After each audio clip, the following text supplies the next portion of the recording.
We have people come to the farm almost every day, coming to see what we do. We bring them in here first to this wall and explain why we do what we do. What we're doing is we're building soil. We are producing what we believe to be the most nutritious protein in the country. We're building a community because our business has got to stand on three legs. It's the financial, the social, and the ecological. Socially, we've got lots of initiatives. We sing together 3 times a week, we do some exercises. I had my staff recently do 2 and 5 year goals. We're trying to work with some adult literacy, computer classes. We pay our staff more than any of the other farmers in the area do. There's lots of that work that goes on. We move livestock every day. We move our cattle 4 times a day. We move our chickens once a day. We move the pigs every 3 to 4 days. And why do we move them? We move them because their manure and urine and action on the soil regenerates the soil and builds soil carbon. The more you increase the carbon in your soil, the more you increase the water holding capacity in your soil. The first soil tests we took were 2011. We were about 1.32% organic matter. We were 1.46 in 2014, and now we're at 1.86. I was at a farm in KZN 2 days ago that's got 25% organic matter in their soils. Okay? It's like black gold and stuff. Why am I farming? I'm farming basically because I read about Joel Salatin in Michael Pollan's book, The Omnivore's Dilemma. It's about the world's food systems. It was June of 2008, and I finished reading the book and I said to my wife, I want to farm like Joel Salatin. And I was lucky enough to get the opportunity to farm on Spear, and we are trying to build our soils. Healthy soils equals healthy plants, equals healthy animals, equals healthy humans, equals healthy society. Now, the Thai would have told you that this is a beautiful picture of efficiency. It's a wheat harvest. I've since learned that the bare feet know better. The first law of nature is the law of diversity. Monoculture or one crop farming is in violation of that law. And so the only way that a monoculture is kept alive is through a toxic combination of artificial fertilizers, herbicides, pesticides, fungicides, larvicides, grubicides. They're all on the side of the agricultural chemical company, and certainly not on the side of the farmer or the consumer. Furthermore, this system takes carbon out of the soil and pushes it into the atmosphere. Regenerative agriculture does the exact opposite. In fact, our farm, Spear in Stellenbosch, was the first farm in the world to be paid carbon credits for increasing the carbon content in the soil of our pastures where the cattle graze.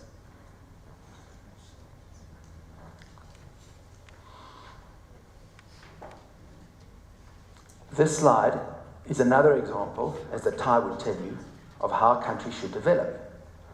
Use the natural resources and replace them with modern, efficient crops.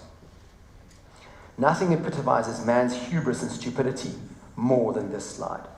This is part of the Brazilian rainforest that's been removed to plant soya, which goes to China, where the oil is used for frying and to become margarine, and the remaining cake becomes a protein source for chickens, vegans, and pigs. Globally,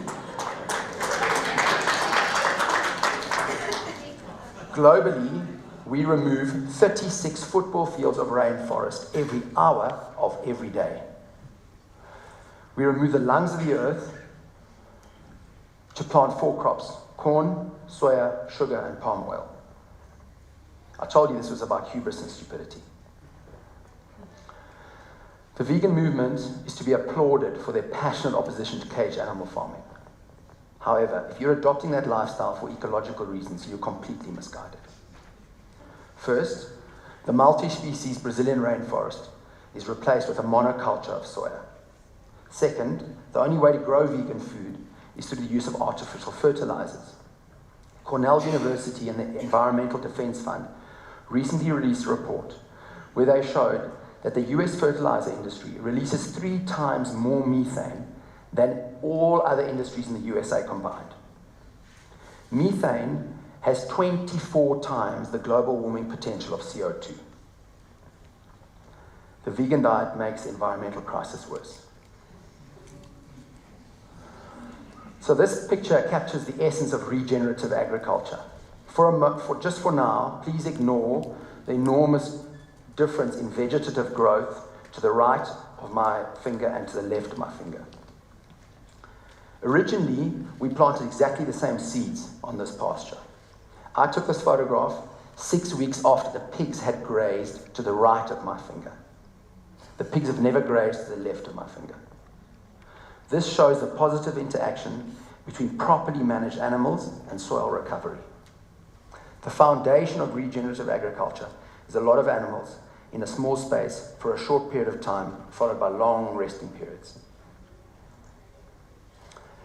96% of the laying hens in South Africa live in metal cages. What it means is that 96% of the egg eaters in this room have chosen this life for these hens. Up to 5 stories high, they live on a bit less than an A4 page for their whole lives. The inset shows a de-beaked hen, or in industry parlance, a beak trimming gone wrong. Their beaks are trimmed to avoid stress-induced cannibalism. In contrast, the regenerative model of egg production is called outdoor egg production, not the consumer fraud known as free-range eggs.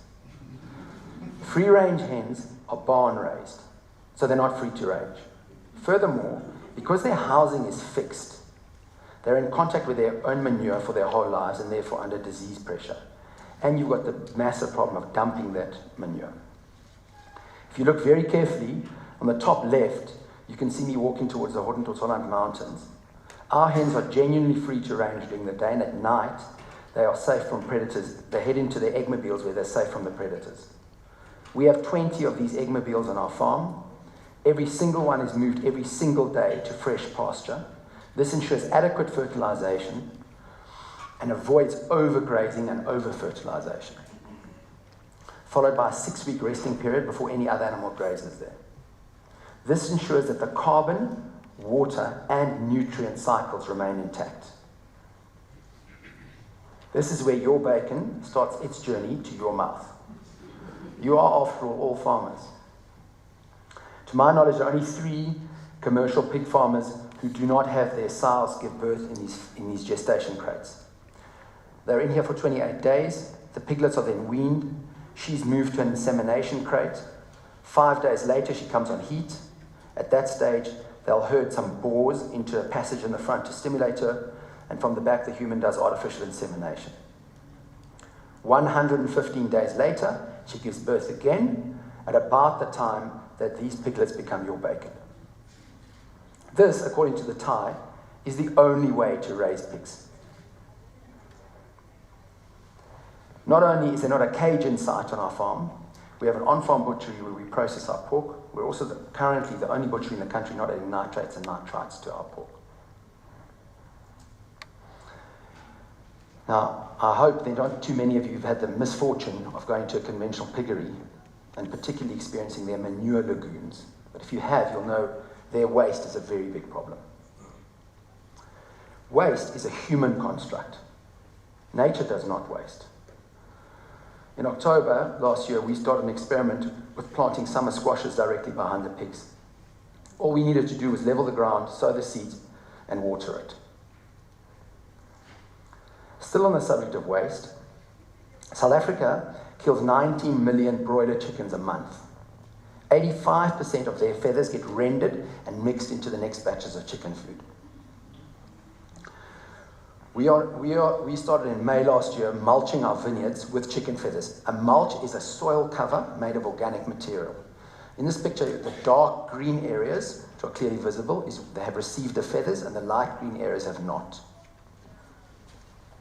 Soil tests confirm the picture. We use gum paper to close our cardboard boxes. When last did you open a cardboard box that was sealed with plastic adhesive tape? It's completely unnecessary. Plastic ends up on land everywhere, which ends up in our rivers, which ends up in the sea, which ends up in all seafood, and then ends up in us. Regenerative agriculture is heavily dependent on labor. Lots of people working as opposed to machines, which is why it's such a great job creation opportunity. The Thai will tell you that the only way to keep people happy is to pay them really well. The bare feet have learned that pay is not enough. So in addition to paying our staff more than any of our neighbours, we give them extra paid leave. We have a farm exercise group, and then 3 mornings a week we meet for a farm circle where we sing together, do some mental work, a little bit of stretching, and we say our names and all the different languages represented on the farm.